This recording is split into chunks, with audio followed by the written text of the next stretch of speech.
Hello, it's TSS here, and I'm playing a nice little bit of China Rising DLC on BF4 on the PC. And as a man of experience, I wanted to try and kind of make this video to help you decide whether or not you want to buy BF4 Premium.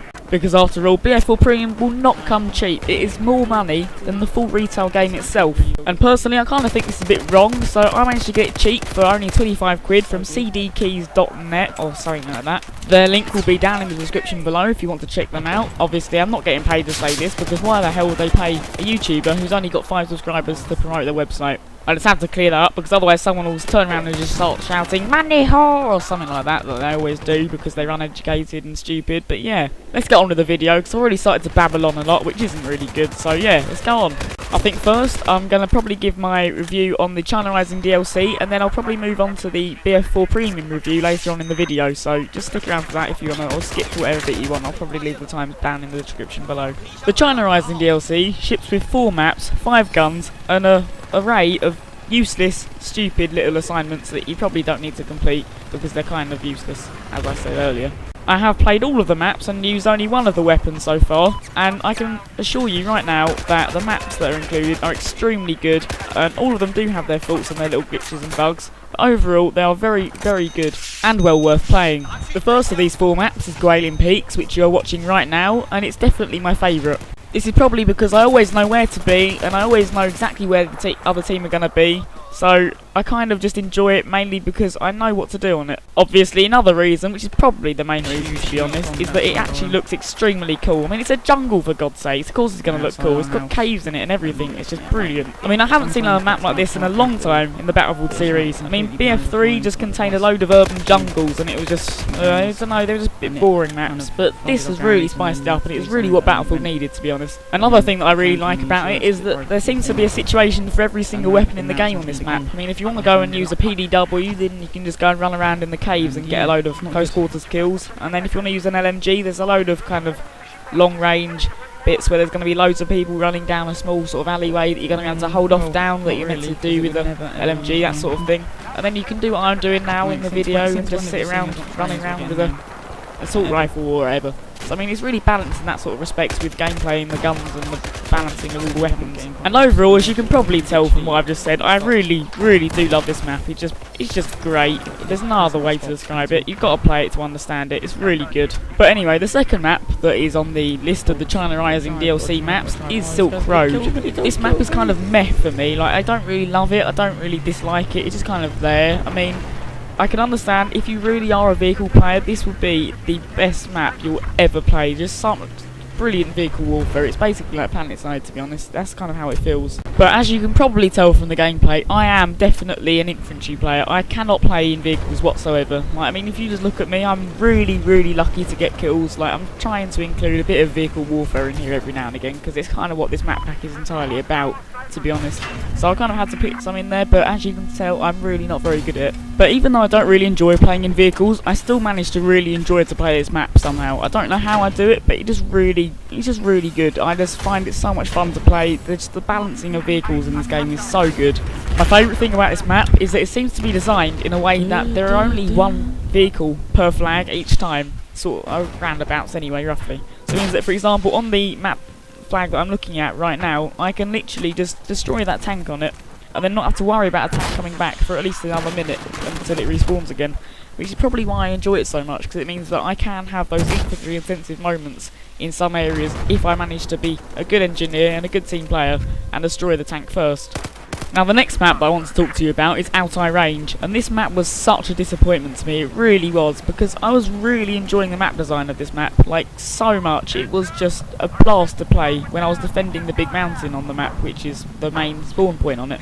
And then I realised when I started to attack it, when we lost it, or otherwise I got team swapped, which happened quite a lot, and that was that the ridiculous amount of light from the sun that goes down that mountain makes it impossible to attack, and it really ruined the map for me.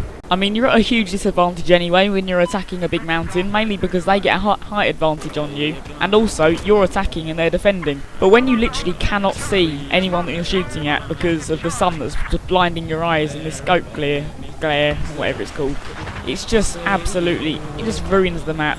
But I know it's a really good map design because when I'm attacking from the other side, like you can see here, it's just so much fun. There is just people everywhere to kill. I mean, it's just, this one spawn point is just crawling with enemies to kill. It's just so much fun to attack and defend, and there's just everywhere to hide and everywhere to kill people at. But overall, it wasn't a disappointment of a map in the fact that it was a bad map. It's more of a disappointment in the fact that it could be a brilliant map, but it was just ruined by one tiny little error that they made in this brilliant map design, and they just ruined it with this single scope there. It was just such a shame. That's why it was a disappointment to me.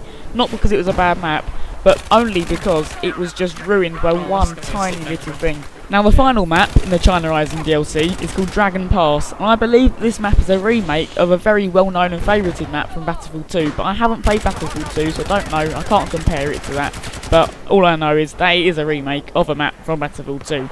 Now personally, I really do enjoy playing this map, but unfortunately it seems to be the least favoured map of all of the Battlefield 4 China Rising DLC maps, as I can really, very rarely can I find a match to get into this. I mean, there's usually that one lobby that's playing this map on Conquest Large with 64 players in it, which is a real shame because it's such a good map in my opinion. And unlike all of the other maps, I actually have no reasons as to why I really enjoy this map. I just seem to enjoy it. It's just no other reason apart from that. I think it looks cool, it plays cool, and everything about it is just good. It's just a fun map to play. And on top of that, there are a lot of choppers for me to crash. Yay.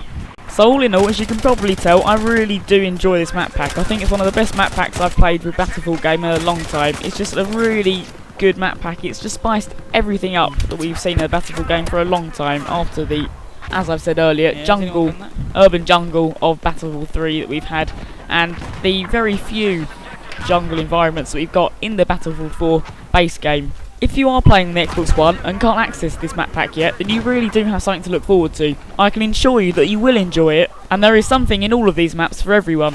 Personally, I cannot wait for the second Assault DLC, which should hopefully be coming out at least this Friday or sometime soon. And I've just got to hope that that map pack is just as good as the China Rising one is. So with the China Rising topic covered, let's move on to whether or not I believe that the Battlefield 4 Premium is worth your money. As you probably know, Battlefield 4 Premium includes all 5 of the expansion packs for Battlefield 4, as well as access to premium-only Battlefield 4 events, such as Double XP and other things like that, and also you get access to a variety of battle packs that will get given to you on a daily basis or whenever they choose to give them to you. Now I'm just going to be straight up and say that I do think that the Battlefield 4 Premium is definitely worth your money. You get so much content involved in this, it's so much more than you would ever get from a Call of Duty map pack or season pass or something like that. It's just so much better in every single way, and you get weapons, attachments, you get huge maps in there.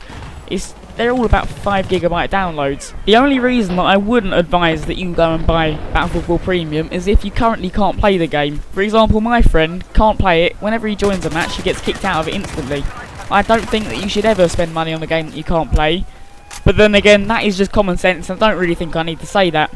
I haven't had any flaws with Battlefield as a game on my PC, so for me, Battlefield 4 Premium was definitely a must-buy.